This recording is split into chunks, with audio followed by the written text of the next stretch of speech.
मकर संक्रांति के पर्व की आप सभी को शुभकामनाएं। देखिए, मकर संक्रांति का पर्व आने वाला है और इस पर्व में बहुत ही ऐसे पुण्य कार्य किए जाते हैं जिसकी कोई गणना नहीं है, क्योंकि इस दिन ऐसे धार्मिक कार्यों में हाथ बटाया जाता है, खूब दान और खूब धर्म किया जाता है। इसका फायदा ये होता है कि आने वाली जो पीढ़ी है उसके लिए बहुत अच्छा संदेश जाता है और जो पुण्य क्रम है कहीं ना कहीं इतना गजब का इकट्ठा होता है। इस समय ये पुण्य आपके उस समय काम आता है जब आप एक ऐसी दुविधा में आप फंसते हैं, लेकिन उस दुविधा से बचकर निकल जाते हैं, क्योंकि मकर संक्रांति का किया हुआ पुण्य ऐसी ही जगह कार्य देता है। देखिए, मकर संक्रांति के पर्व की आप सभी को हार्दिक शुभकामनाएं। और इस पर्व पे गंगा जी का अवतरण होता है पृथ्वी पर और भागीरथ जी के द्वारा ये प्रयत्न किया जाता है कि गंगा जी को किस प्रकार यहाँ पर ले आया जाए। इसी पर हमने बहुत उत्तम कथा ये सुनी है और आपको भी सुनाने जा रहे हैं। इस कथा का सुमरण करें और इससे कई गुना लाभ है। अगर मकर संक्रांति के दिन अगर उसके फलस्वरूप जैसे गंगा जी की उत्पत्ति हुई है, अगर इस कथा को सुन लिया जाए तो इसका भी करोड़ों गुना पुण्य प्राप्त होगा आपको। सर्वप्रथम हम जानेंगे कि गंगा जी का विवरण क्या है और भगवान शंकर कृत द्वारा संकर्षण देव की स्तुति किस प्रकार हुई थी। इसी प्रकार गंगा जी का आगे यहाँ अवतार होता है। देखिए, श्री सुखदेव जी कहते हैं, राजन, जब राजा बलि की यज्ञशाला में साक्षात यज्ञ मूर्ति भगवान विष्णु ने त्रिलोकी को नापने के लिए अपना पैर फैलाया, तब उनके बाएं पैर के अंगूठे के नख से ब्रह्मांड कटाहा का ऊपर का भाग फट गया और फिर चित्र में होकर जो ब्रह्मांड से बाहर के जल की धारा आई, वह उस चरण कमल को धोने से उसमें लगी हुई केसर के मिलने से लाल हो गई। उस निर्मल धारा का स्पर्श होते ही संसार के सारे पाप नष्ट हो जाते हैं, किंतु वे सर्वथा निर्मल ही रहती है। पहले किसी और नाम से न पुकार कर उसे भगवतपति ही कहते थे। वह धारा हजारों युग बीतने पर स्वर्ग के शिरोभाग में स्थित ध्रुवलोक में उतरी, जिसे विष्णुपद भी कहते हैं। वीरवत्र परीक्षित उस ध्रुवलोक में उत्तानपाद के पुत्र परम भगवत ध्रुव जी रहते हैं। वे नित्य प्रति बढ़ते हुए भक्ति भाव से ये हमारे कुल देवता का चरणों तक ऐसा मानकर आज भी उस जल को बड़े आदर से सिर पर चढ़ाते हैं। उस समय प्रेमावश के कारण उनका हृदय अत्यंत गदगद हो जाता है और उत्कंठा वश बरबस मुद्दे दोनों नयन कमलों से निर्मल आंसू की धारा बहने लगती है और शरीर में रोमांच हो जाता है। इसके पश्चात आत्मनिष्ठ सप्त ऋषिगण उनका प्रभाव जानने के कारण यही तपस्या की आत्यंतिक सिद्धि है ऐसा मानकर उसे आज भी इस प्रकार आदर पूर्वक अपने जुट पर वैसे ही धारण करते हैं जैसे मुमुक्ष जन प्राप्त हुए मुक्ति को। जो ये बड़े ही निष्काम हैं और सर्वात्मा भगवान वसुदेव की निश्चल भक्ति को ही अपना परम धन मानकर इन्होंने अन्य सभी कामनाओं को त्याग दिया है। यहाँ तक कि आत्मज्ञान को भी ये कि उसके सामने कोई चीज नहीं समझते। वहाँ से गंगा जी करोड़ों विमानों से हुए गिरे हुए आकाश में होकर उतरती है और चंद्रमंडल को आलापित करती मेरु के शिखर पर ब्रह्मपुरी में गिरती है। यहाँ से सीता, अलकनंदा, चक्षु और भद्रा नाम से 4 धाराओं में विभक्त हो जाती है तथा अलग अलग चारों दिशाओं में बहती हुई अंत में नद नदियों के अधिश्वर समुद्र में गिर जाती है। इनमें सीता ब्रह्मपुरी से गिरकर केसराचलों के सर्वोच्च शिखरों में होकर नीचे की ओर बहती गंधमादन के शिखरों पर गिरती है और भद्राश्वर वर्ष को पलावित कर पूर्व की ओर खारे समुद्र में मिल जाती है। इसी प्रकार चक्षु मल्यवान के शिखर पर पहुंचकर वहां के बेरोक कोतुमाल वर्ष में बहती पश्चिम की ओर 4 समुद्र में जा मिलती है। भद्रा मेरु पर्वत के शिखर से उत्तर की ओर गिरती है और एक पर्वत से दूसरे पर्वत पर जाती, अंत में शंखवान के शिखर से गिरकर उत्तर कुरु देश में होकर उत्तर की ओर और बहती हुई समुद्र में मिल जाती है। अलकनंदा ब्रह्मपुरी से दक्षिण की ओर गिरकर अनेकों गिरी शिखरों में लांघती हेमकेटु पर्वत पर पहुंचती है और वहां के अत्यंत तीव्र वेग से हिमालय के शिखरों को चीरती हुई भारतवर्ष पे आती है, फिर दक्षिण की ओर समुद्र में जा मिलती है। इसमें स्नान करने के लिए आने वाले पुरुषों को पद अश्वमेघ और राजसूय आदि यज्ञों का फल भी दुर्लभ नहीं है। प्रत्येक वर्ष में मेरु आदि वर्षों से निकली हुई और भी सैकड़ों नद नदियां हैं। इन सब वर्षों में भारतवर्ष की कर्मभूमि है। शेष 8 वर्ष तो स्वर्गवासी पुरुषों के स्वर्ग भोग से बचे हुए पुण्यों को भोगने के स्थान है और इसलिए इन्हें भूलोक के स्वर्ग भी कहते हैं। वहाँ के देवतुल्य मनुष्यों की मानवीय गणना के अनुसार 10,000 वर्षों की आयु होती है। इनमें 10,000 हाथियों का बल होता है तथा उनके वज्र सदृश सुदृढ़ शरीर में जो शक्ति, यौवन और उल्लास होते हैं, उनके कारण वे बहुत समय तक मैथुन आदि विषय भोगते रहते हैं। अंत में जब भोग समाप्त होने पर उनकी आयु का केवल 1 वर्ष रह जाता है, तब उनकी स्त्रियां गर्भ धारण करती है और इस प्रकार वहाँ सर्वदा त्रेता युग के समान समय बना रहता है। वहाँ ऐसे आश्रम, भवन और वर्ष पर्वतों की घाटियाँ हैं जिनके सुंदर वन उपवन सभी ऋतुओं के फूलों के गुच्छे, फल और नूतन पल्लवों की शोभा के भार से झुकी हुई डालियाँ और लताओं वाले वृक्षों से सुशोभित है और वहाँ निर्मल जल से भरे हुए ऐसे जलाशय भी है जिनमें हर तरह तरह के नूतन कमल खिले रहते हैं और उन कमलों की सुगंध से प्रमुदित होकर राजहंस, जलमुर्ग, कारंडव, सारस और चको आदि सब पक्षी तरह तरह की बोली बोलते हैं और विभिन्न जाति के मतवाले और मधुर मधुर गुंजार करते रहते हैं। इन आश्रमों, भवनों, घाटियों और जलाशयों के वहाँ के देवेश्वर गण परम सुंदरी देवंगनाओं के साथ उनके कामोद्दीपक सूचक हास्य विलास और लीला कटाक्षों से मन और नेत्रों के आकृष्ट हो जाने के कारण जल क्रीड़ा आदि नाना प्रकार के खेल करते हुए स्वच्छंद विहार करते हैं तथा उनके प्रधान अनुचर गण अनेक प्रकार की सामग्रियों से उनका आदर सत्कार करते रहते हैं।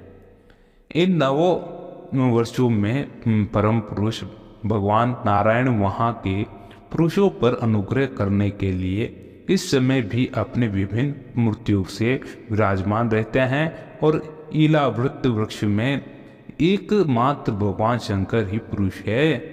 श्री पार्वती के शाप को जानने वाला कोई दूसरा पुरुष वहाँ प्रवेश नहीं करता, क्योंकि वहाँ जो जाता है वह स्त्री रूप हो जाता है और इस प्रसंग का हम आगे 9वें स्कंद में इसका वर्णन करने वाले हैं। वहाँ पार्वती एवं उनकी अरबों खरबों दासियों से सेवित भगवान शंकर, परम पुरुष परमात्मा की वासुदेव, प्रद्युम्न, अनिरुद्ध और संकर्ष संज्ञक चतुर्युग मूर्तियों में से अपनी कारण रूपा संकर्षण नाम की तमम प्रधान ज्योति मूर्ति का ध्यान स्थित मनों में विग्रह के रूप में चिंतन करते हैं और इस मंत्र का उच्चारण करते हुए इस प्रकार स्तुति करते हैं। भगवान कहते हैं कि ओम जिनसे सभी गुणों की अभिव्यक्ति होती है, उन अनंत और अव्यक्त मूर्त ओमकार स्वरूप परम पुरुष श्री भगवान को नमस्कार है। भजनीय प्रभु आपके चरण कमलों और भक्तों को आश्रय देने वाले हैं और आप स्वयं संपूर्ण ऐश्वर्यों के परम आश्रय हैं और भक्तों के सामने आप अपना भूत भावन सब रूप पूर्णता प्रकट कर देते हैं तथा उन्हें संसार बंधन से भी मुक्त कर देते हैं, किंतु अभक्तों को उस बंधन में डालते रहते हैं। और आप ही सर्वेश्वर है, मैं आपका भजन करता हूँ। ओ प्रभु, हम लोग क्रोध के आवेग को नहीं जीत सकते तथा हमारी दृष्टि तत्काल पाप से लिप्त हो जाती है, परंतु आप तो संसार का नियमन करने के लिए निरंतर साक्षी रूप से उसके सारे व्यापार को देखते रहते हैं। तथापि हमारी तरफ आपकी दृष्टि पर मन उन मायिकी विषयों तथा चित्त की वृत्तियों का नाम मात्र को भी प्रभाव नहीं पड़ता। ऐसी स्थिति में अपने मन को वश में करने की इच्छा वाला कौन पुरुष आपका आदर न करेगा। आप जिन पुरुषों को मधु आस्वादी पान के कारण अरुण नयन और मतवाले जान पड़ते हैं, वे माया के वशीभूत होकर ही ऐसा मिथ्या दर्शन करते हैं तथा आपके चरण स्पर्श से ही चित्त चंचल हो जाने के कारण नाग पत्नियां जलावश लज्जावश आपकी पूजा करने में असमर्थ हो जाती है।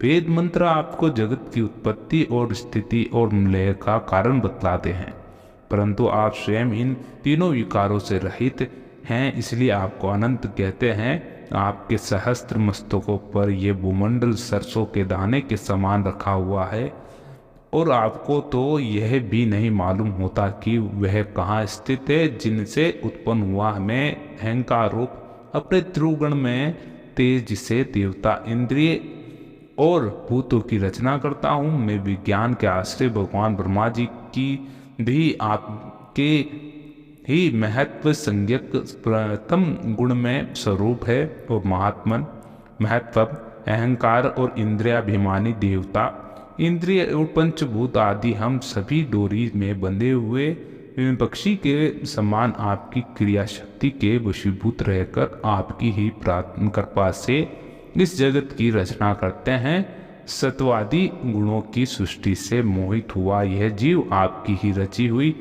तथा कृपबद्ध से बांधने वाली माया को तो कदाचित जान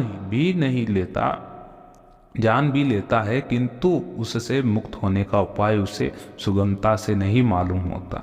इस जगत की उत्पत्ति और प्रलय भी आपके ही रूप है। ऐसे आपको बारंबार नमस्कार। देखिए, इसके पश्चात आपको पता ही होगा कि सगर चरित्र के बारे में बताया है कि किस प्रकार उसके अंदर ही भगीरथ जी का जन्म होता है। उस पीढ़ी के अंदर उसका विवरण हम आपसे करते हैं कि श्री सुखदेव जी कहते हैं कि रोहित का पुत्र था हरित, हरित से चंप हुआ, उसी में चंपापुरी बसाई। चंप से सुदेव और उसका पुत्र विजयी हुआ और विजय का भरुक, भरुक का वृक और वृक का पुत्र हुआ बाहुक। शत्रु ने बाहुक से राज्य छीन लिया। तब वह अपनी पत्नी के साथ वन में चला गया। वन में जाने पर बुढ़ापे के कारण जब बाहुक की मृत्यु हो गई, तब उसकी पत्नी भी उसके साथ सती होने को उद्युक्त हुई। परंतु महर्षि आर्व को यह मालूम था कि इसे गर्भ है, इसलिए उन्होंने उसे सती होने से रोक दिया। जब उसकी सोतों को यह मालूम हुई तो उन्होंने उसे भोजन के साथ गर्भ यानी विष दे दिया, परंतु गर्भ पर उस विष का कोई प्रभाव नहीं पड़ा, बल्कि उस विष को लिए हुए ही एक बालक का जन्म हुआ, जो गर्भ के नाम साथ पैदा होने के कारण सगर कहलाया। सगर बड़े यशस्वी राजा हुए। सगर चक्रवर्ती सम्राट थे। उन्हीं के पुत्रों ने पृथ्वी खोदकर समुद्र बना दिया था। सगर ने अपने गुरुदेव को और वो की आज्ञा मानकर तालजंग, यवन, शक है और बर्बर जाति के लोगों का वध नहीं किया, बल्कि उन्हें विरूप बना दिया और उनमें से कुछ के सिर मुंडवा दिए और कुछ के मूछ दाढ़ी रखवा दी। कुछ को खुले बालों वाला बना दिया तो कुछ को आधा मुंडवा दिया। कुछ लोगों को सगर ने केवल वस्त्र ओढ़ने की ही आज्ञा थी और पहनने की नहीं, और कुछ को केवल लंगोटी पहनने को ही कहा, ओढ़ने को नहीं। इसके बाद राजा सगर ने और वो ऋषि के उपदेशानुसार अश्वमेध यज्ञ के द्वारा संपूर्ण वेद एवं देवता में आत्मस्वरूप सर्वशक्तिमान भगवान की आराधना की। उसके यज्ञ में जो घोड़ा छोड़ा गया था उसे इंद्र ने चुरा लिया और उस समय महारानी सुमति के गर्भ में उत्पन्न सगर के पुत्रों ने अपने पिता के आज्ञा अनुसार घोड़ों के लिए सारी पृथ्वी छान डाली। जब उन्हें कहीं घोड़ा न मिला तब उन्होंने बड़े घमंड से सब ओर से पृथ्वी को खोद डाला।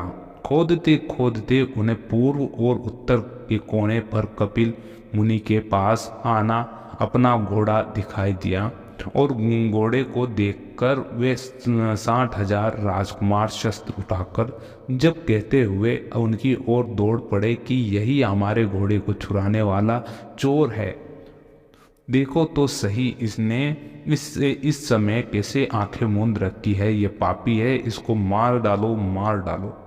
कुछ ही समय कपिल मुनि ने अपनी पलकें खोली और इंद्र ने राजकुमारों की बुद्धि हर ली और इससे उन्होंने कपिल मुनि जैसे महापुरुष का तिरस्कार किया। इस पुरुष तिरस्कार के फलस्वरूप उनके शरीर में ही आग जल उठी और जिससे क्षण भर में ही वे सब के सब जलकर खाक हो गए और परीक्षित सगर के लड़के कपिल मुनि के क्रोध से जल गए। और ऐसा कहना उचित नहीं है, जो तो शुद्ध सत्वगुण के परम आश्रय हैं, उनका शरीर तो जगत को पवित्र करता रहता है, उनमें भला क्रोध रूप तमोगुण की संभावना कैसे की जा सकती है। भला कहीं पृथ्वी की धूल का भी आकाश से संबंध होता है। यह संसार सागर एक मृत्युमय पथ है, इसके पार जाना अत्यंत कठिन है, परंतु कपिल मुनि ने इस जगत में सांख्य शास्त्र की एक ऐसी दृढ़ नाव बना दी है जिससे मुक्ति की इच्छा रखने वाला कोई भी व्यक्ति उस समुद्र में पार जा सकता है। वे केवल परम ज्ञानी ही नहीं, स्वयं परमात्मा है। उनमें भला ये शत्रु है और ये मित्र, इस प्रकार की भेद बुद्धि कैसे हो सकती है। सगर की दूसरी पत्नी का नाम था केशनी। उसके गर्भ में उन्हें असमंजस नामक का पुत्र हुआ था। असमंजस के पुत्र का नाम था अंशुमान। वे अपने दादा सगर की आज्ञा के पालन तथा उन्हीं की सेवा में लगा रहता।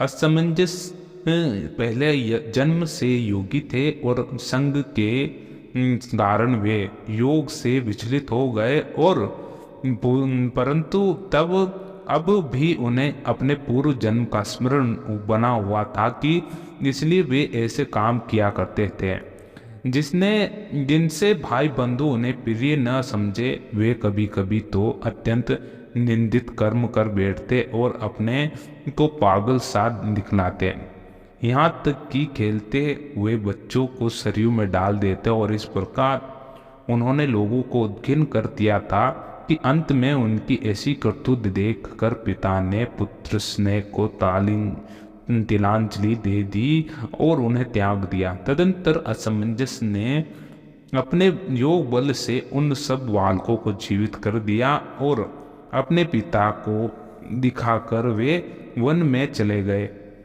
अयोध्या के नागरिकों ने जब देखा कि हमारे बालक तो फिर लौट आए, तब उन्हें असीम आश्चर्य हुआ और राजा सगर को भी बड़ा पश्चाताप हुआ। इसके बाद राजा सगर की आज्ञा से अंशुमान घोड़े को ढूंढने के लिए निकले और उन्होंने अपने चाचाओं के द्वारा खोदे हुए समुद्र के किनारे चलकर उनके शरीर के भस्म के पास ही घोड़े को देखा।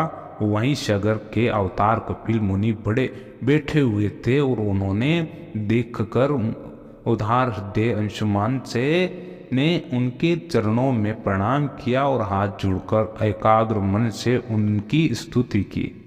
अंशुमान ने कहा कि भगवान आप अजन्मा ब्रह्मा जी से भी परे हैं और इसलिए वे आपको प्रत्यक्ष नहीं देख पाते। देखने की बात तो अलग रही, वे समाधि करते करते युक्ति लड़ाते लड़ाते हार गए, किंतु आज तक आपको समझ नहीं पाए। हम लोग तो उनके मन शरीर बुद्धि से होने वाली सृष्टि के द्वारा बने हुए अज्ञानी जीव हैं, तो भला हम आपको कैसे समझ सकते हैं? संसार के शरीरधारी सत्व गुण, रजोगुण और तमोगुण प्रधान हैं। वे जागृत और स्वप्न अवस्थाओं में केवल गुणमय पदार्थों और विषयों को, और सुषुप्ति अवस्था में केवल अज्ञान ही अज्ञान देखते हैं। इसका कारण ये है कि वे आपकी माया से मोहित हो रहे हैं, और वे बहिर्मुखी होने के कारण बाहर की वस्तुओं को तो देखते हैं, पर अपने ही हृदय में स्थित आपको नहीं देख पाते हैं। आप एक रस ज्ञान गण और सनंदन आदि मुनि जो आत्मस्वरूप के अनुभव से माया के गुणों के द्वारा होने वाले भेदभाव को, उसके कारण ज्ञान को नष्ट कर चुके हैं, आपका निरंतर चिंतन करते रहते हैं, और माया के गुणों में ही बोला हुआ मैं मूड किस प्रकार आपका चिंतन करूं? माया उसके गुण और गुणों के कारण होने वाले कर्मों के संस्कार से बना हुआ लिंग शरीर आप में ही है ही नहीं।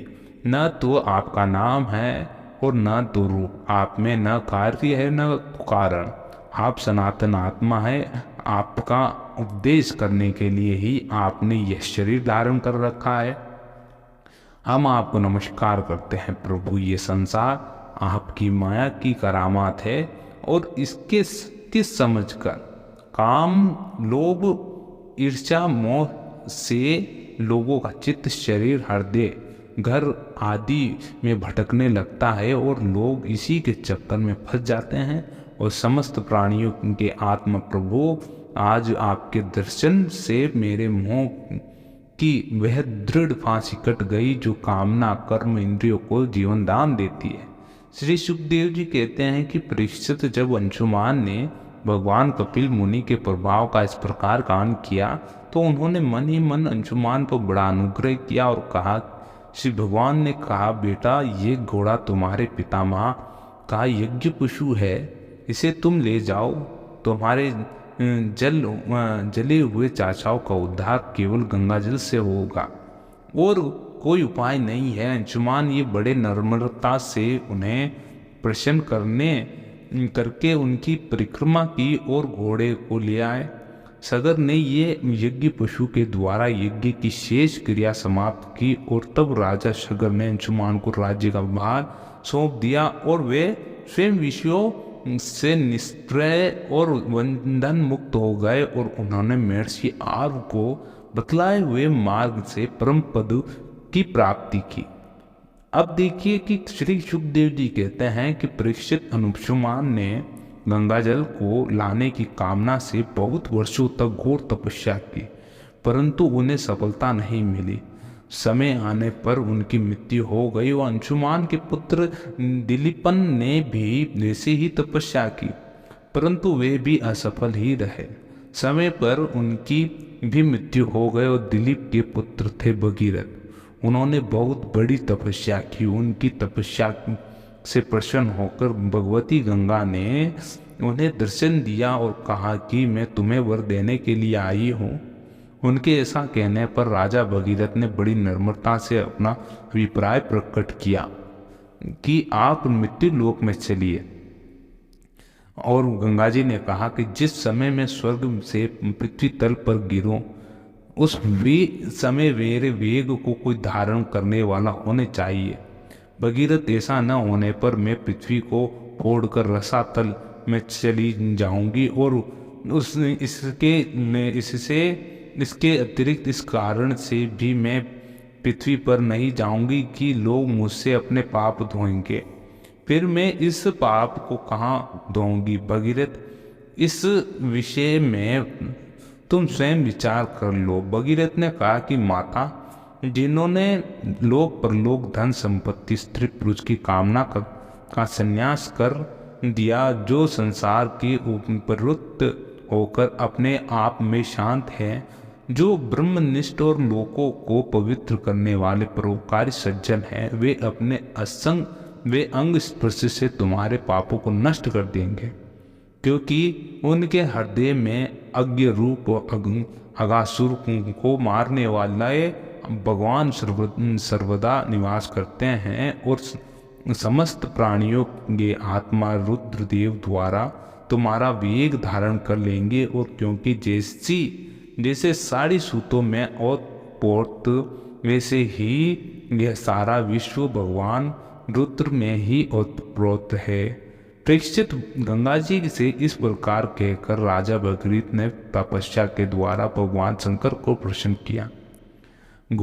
थोड़े ही दिनों में महादेव जी उन पर प्रसन्न हो गए। भगवान शंकर तो संपूर्ण विश्व की हितैषी और राजा की बात उन्होंने तथास्तु कहकर स्वीकार ली। फिर शिव जी ने सावधान होकर गंगा जी को अपने सिर पर धारण कर लिया। और क्यों न हो, भगवान के चरणों का संपर्क होने के कारण गंगा जी का जल परम पवित्र हो जो है। इसके बाद राजश्री भगीरथ त्रिभुवन पावनी गंगा जी को वहां ले गए, जहां उनके पितरों के शरीर राख के ढेर बने हुए पड़े थे।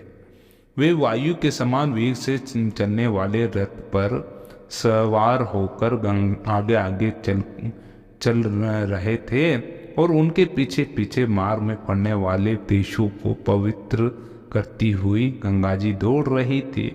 इस प्रकार गंगा सागर संगम पर पहुंचकर उन्होंने सागर के जले हुए पुत्रों को अपने जल में डुबो दिया। और यद्यपि सागर के पुत्र ब्राह्मणों के तिरस्कार के कारण भस्म हो गए थे, इसलिए उनके उद्धार का कोई उपाय न था, फिर भी केवल शरीर की राख के साथ गंगाजल का स्पर्श हो जाने से ही वे स्वर्ग में चले गए। और परीक्षित जब गंगाजल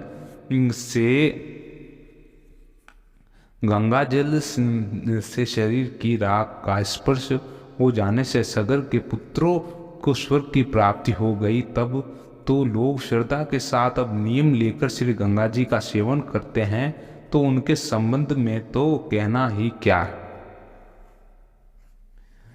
मैंने गंगा जी की महिमा के संबंध में जो कुछ कहा है उसमें आश्चर्य की कोई बात नहीं है, क्योंकि गंगा जी भगवान के उन चरण कमलों से निकली है जिनका श्रद्धा के साथ चिंतन करके बड़े बड़े मुनि निर्मल हो जाते हैं और तीनों गुणों के कठिन बंधन को कष्ट काट कर तुरंत भगवत स्वरूप बन जाते हैं।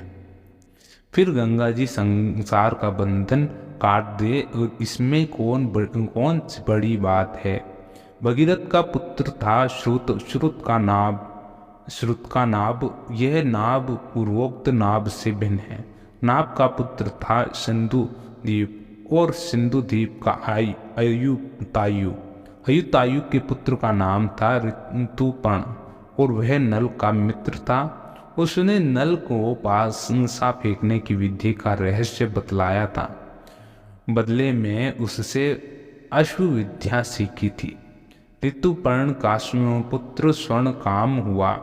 परीक्षित सर्व काम के पुत्र का नाम था सुदास, और सुदास के पुत्र का नाम था सोदास। सोदास की पत्नी का नाम था मदयंती, और सोदास को ही कोई मित्र सह कहते हैं, और कहीं कहीं उसे कलमाशपाद भी कहा गया है। यह विशिष्ट के शाप से राक्षस हो गया था और फिर अपने कर्मों के कारण संतानहीन हुआ। राजा परीक्षित ने पूछा कि भगवान ये जानना चाहते हैं कि महात्मा सोदास को गुरु वशिष्ठ जी ने शाप क्यों दिया। यदि कोई गोपनीय बात न हो तो कृपा बतलाए। श्री सुखदेव ने कहा कि परीक्षित एक बार राजा सोदास शिकार करने गए हुए थे। वहां उन्होंने किसी राक्षस को मार डाला और उसके भाई को छोड़ दिया। उसने राजा के इस काम को न्याय समझा और उनसे भाई की मृत्यु का बदला लेने के लिए वह रसोई का रूप धारण करके उनके घर गया। जब एक दिन भोजन करने के लिए गुरु वशिष्ठ राजा के यहाँ आए, तब उसने मनुष्य का मांस रौंद कर उन्हें परस दिया और जब सर्वसम्मत वशिष्ठ जी ने देखा कि परोसी जाने वाली वस्तु तो नितांत अभक्ष्य है, तब उन्होंने क्रोधित होकर राजा को शाप दिया, जा इस काम से तू राक्षस हो जाएगा। जब उन्हें ये बात मालूम हुई कि ये काम तो राक्षस का है और राजा का नहीं, तब उन्होंने यह उस शाप को केवल 12 वर्ष के लिए कर दिया और उस समय राजा शोदास भी अपने अंजलि में जल लेकर गुरु वशिष्ठ को शाप देने के लिए उद्युक्त हुए, परंतु उनकी पत्नी मदयंती ने उन्हें ऐसा करने से रोक दिया। इस पर शोदास ने विचार किया कि दिशाएं आकाश पृथ्वी सब के सब तो जीव में ही है, तब यह तीक्ष्ण जल कहाँ छोड़ूं। अंत में उन्होंने उस जल को अपने पैर पर ढाल लिया और इसी से उनका नाम मित्र से हुआ, और उस जल से उनके पैर काले पड़ गए और इसके लिए उनका नाम कलमाशपाद भी हुआ। अब वे राक्षस हो चुके थे। एक दिन राक्षस बने हुए राजा कलमाशपाद ने एक वनवासी ब्राह्मण दंपत्ति को सहवास के समय देख लिया। कलमाशपाद को भूख तो लगी ही थी, उन्हें ब्राह्मण को पकड़ लिया और ब्राह्मण पत्नी की कामना अभी पूर्ण नहीं हुई थी। उसने कहा कि राजन, आप राक्षस नहीं हैं, आप महारानी मदयंती के पति इक्ष्वाकु वंश के वीर महारथी है, आपको ऐसा अधर्म नहीं करना चाहिए। ऐसे संतान की कामना है और इस ब्राह्मण की भी कामनाएं अभी पूर्ण नहीं हुई है, इसलिए आप मुझे मेरा ये ब्राह्मण पति दे दीजिए। राजन, यह मनुष्य शरीर जीव को धर्म अर्थ काम मोक्ष चारों पुरुषार्थ की प्राप्ति कराने वाला है, इसलिए वीर इस शरीर को नष्ट कर देना सभी पुरुषार्थ की हत्या कही जाती है। फिर यह ब्राह्मण तो विद्वान है और तपस्याशील बड़े बड़े गुणों से संपन्न है। यह उन पुरुषोत्तम ब्रह्म के समस्त प्राणियों की आत्मा के रूप में आराधना करना चाहता है, जो समस्त पदार्थों में विद्यमान रहते हुए भी उनके प्रत्येक प्रत्येक गुणों में छिपे हुए हैं। राजन, आप शक्तिशाली हैं, आप धर्म का मर्म भलीभांति जानते हैं। ऐसे पिता के हाथों पुत्र की मृत्यु उचित नहीं है, वैसे ही आप जैसे श्रेष्ठ ऋषियों के हाथों मेरे श्रेष्ठ ब्राह्मण ऋषि पति का वध किसी प्रकार उचित नहीं है। आपका साधु समाज में बड़ा सम्मान है, भला आप मेरे परोपकारी निरपराधी क्षत्रिय एवं ब्रह्मावादी पति का वध कैसे ठीक समझ रहे हैं। ये तो गो के समान निरह है। फिर भी यदि आप इन्हें खा ही डालना चाहते हैं तो पहले मुझे खा डालिए, क्योंकि अपने पति के बिना मैं मूर्ति के समान हो जाऊंगी और एक ही क्षण भी जीवित न रह सकूंगी। ब्राह्मण पत्नी बड़ी ही करुणापूर्ण वाणी में इस प्रकार कहकर अनाथ की भांति रोने लगी, परंतु शोदास ने शाप से मोहित होने के कारण उसकी प्रार्थना पर कुछ भी ध्यान न दिया और वह उस ब्राह्मण को वैसे ही खा गया जैसे बाघ किसी पशु को खा जाए। जब ब्राह्मणी ने देखा कि राक्षस ने मेरे गर्भधान के लिए उद्युक्त पति को खा लिया, तब उसे बड़ा शोक हुआ और सती ब्राह्मणी ने क्रोध करके राजा को शाप दे दिया कि रे पापी, मैं अभी काम से पीड़ित हो रही थी, ऐसी अवस्था में तूने मेरे पति को खा डाला, इसलिए मूर्ख, जब तू स्त्री से सहवास करना चाहेगा तभी तेरी मृत्यु हो जाएगी। ये बात मैं तुझे सुझाए देती हूँ। इस प्रकार मित्र शय को शाप देकर ब्राह्मणी अपने पति की अस्थियों को धधकती हुई चिता में डालकर स्वयं भी सती हो गई और उसने वही गति प्राप्त की जो उसके पति देव को मिली थी, क्योंकि क्यों न हो वह अपने पति को छोड़कर किसी लोक में जाना भी तो नहीं चाहती थी। 12 वर्ष बीतने पर राजा तुषोदास शाप से मुक्ति हो गए और जब वे सहवास के लिए अपने पत्नी के पास गए तब उसने इन्हें रोक दिया, क्योंकि उसे उस ब्राह्मणी के शाप का पता था। इसके बाद उन्होंने स्त्री सुख का बिल्कुल परित्याग ही कर दिया। इस प्रकार अपने कर्म के फलस्वरूप वे संतानहीन हो गए।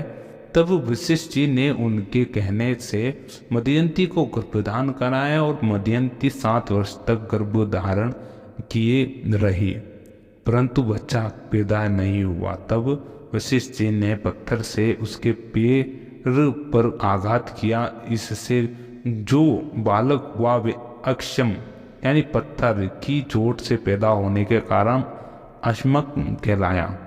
और अश्मक से मूल का जन्म हुआ। जब परशुराम जी पृथ्वी को क्षत्रियहीन कर रहे थे तब स्त्रियों ने उसे छिपाकर रख लिया और इसी से उसका एक नाम नारी कवच भी हुआ।